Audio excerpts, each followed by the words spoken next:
बीते कुछ दिनों से यूजीसी यानी यूनिवर्सिटी ग्रांट कमीशन, जिसे हिंदी में विश्वविद्यालय अनुदान आयोग कहते हैं, उसके कुछ नियमों को लेकर बहस जारी है। कुछ लोग इसका विरोध कर रहे हैं तो कुछ आवाजें समर्थन में भी सुनाई दी हैं। फिर यूजीसी के ये नए नियम क्या हैं और इन पर जनरल कैटेगरी के लोगों की तीखी प्रतिक्रिया क्यों आ रही है? दरअसल यूजीसी ने हायर एजुकेशन इंस्टीट्यूट्स में जाति आधारित भेदभाव खत्म करने के लिए अपने मौजूदा नियमों को और सख्त किया है।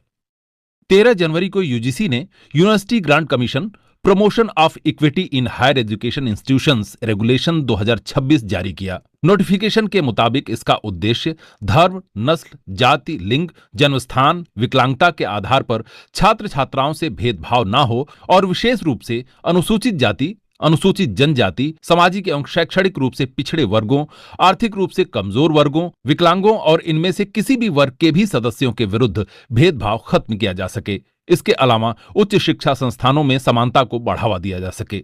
इसके मुताबिक जाति आधारित भेदभाव का मतलब अनुसूचित जातियों, जनजातियों और अन्य पिछड़े वर्गों के सदस्यों के विरुद्ध केवल जाति या समुदाय के आधार पर भेदभाव है। इस मामले पर विवाद की प्रमुख वजह यही जाति आधारित भेदभाव की परिभाषा है। इस परिभाषा में अन्य पिछड़े वर्ग यानी ओबीसी को भी शामिल किया गया है। इसके पहले ड्राफ्ट में जातिगत भेदभाव से सुरक्षा के दायरे में केवल एससी और एसटी यानी अनुसूचित जाति और अनुसूचित जनजाति को रखा गया था, लेकिन अब इसमें ओबीसी को भी शामिल कर लिया गया है, जिसका कुछ लोग विरोध कर रहे हैं। इस नोटिफिकेशन का विरोध करने वालों का तर्क है कि यह जनरल कैटेगरी के लोगों के खिलाफ है, क्योंकि इसमें जनरल कैटेगरी के स्टूडेंट्स के खिलाफ फर्जी आरोप लगाए जा सकते हैं जो उनके करियर के लिए घातक साबित हो सकते हैं।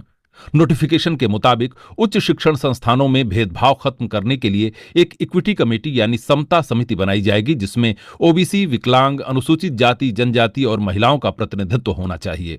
यह समिति भेदभाव से जुड़ी शिकायतों की जांच करेगी। विरोध करने वालों का तर्क यह भी है कि इस समिति में सामान्य वर्ग के लोगों के प्रतिनिधित्व की बात क्यों नहीं कही गई है।